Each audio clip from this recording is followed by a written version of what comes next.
Seorang kurir makanan mencoba menolong wanita yang tiba-tiba jatuh di dekat sebuah mobil. Dia pun sangat panik melihat sang wanita begitu lemas dan seperti hampir kehabisan nafas. Akhirnya kurir tersebut pun menggeledah tas wanita itu, barangkali ada obat yang biasa dia minum. Namun dua gadis yang melihatnya mengira kalau sang kurir adalah pencuri. Sehingga mereka mengambil gambar untuk bukti, lalu melaporkannya ke tempat di mana kurir itu bekerja. Namun sang kurir tidak peduli dengan dua gadis itu, dia hanya berusaha mencarikan obat milik si wanita, agar si wanita tertolong dan baik-baik saja. Setelah menemukan obat dari saku wanita ini, sang kurir pun cepat-cepat meminumkannya. Sehingga sang wanita langsung sadar kembali. Terima kasih orang baik, kalau bukan karena pertolonganmu entah apa yang akan terjadi pada diriku. Dalam keadaannya yang masih lemas, sang wanita segera mengucapkan terima kasih. Tak usah berterima kasih, memang sudah seharusnya saya menolong Anda. Ini obat Anda. Saya harus segera pergi karena masih banyak pekerjaan. Ucap sang kurir sambil pergi terburu-buru. Beberapa saat kemudian di kantor di mana kurir itu bekerja, orang-orang membicarakan tentang foto sang kurir yang sudah tersebar. Kebetulan juga direktur mendengar pembicaraan karyawannya, sehingga dia penasaran lalu melihat langsung foto kurirnya itu. Betapa kecewanya sang direktur, melihat kurirnya mencuri di saat jam kerja dan juga sedang menggunakan seragam kerjanya. Hei kamu, mulai hari ini kamu saya pecat. Sang kurir pun bingung, kenapa tiba-tiba direktur memecatnya? Lihatlah foto ini.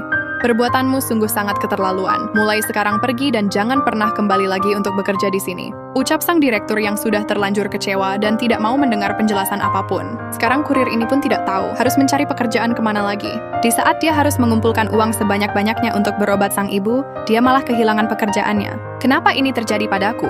Apa yang harus aku lakukan? Sekarang semua orang menganggapku pencuri.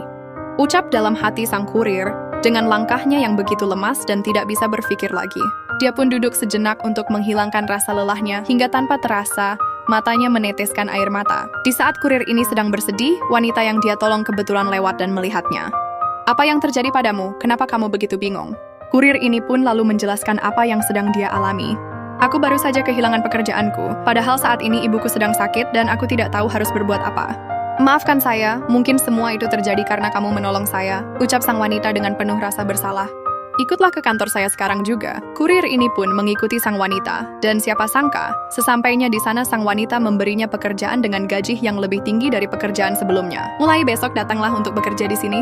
Anggap saja sebagai ucapan terima kasih saya, karena kamu telah menolong saya. Ambillah uang ini sebagai gaji di awal untuk biaya obat ibumu. Tetaplah berbuat baik kepada orang lain, karena ketika kamu berbuat baik, pasti kebaikan lain akan datang padamu. Sampai ketemu besok dan tetaplah semangat. Semoga kita semua bersama dengan orang-orang baik pula. Amin.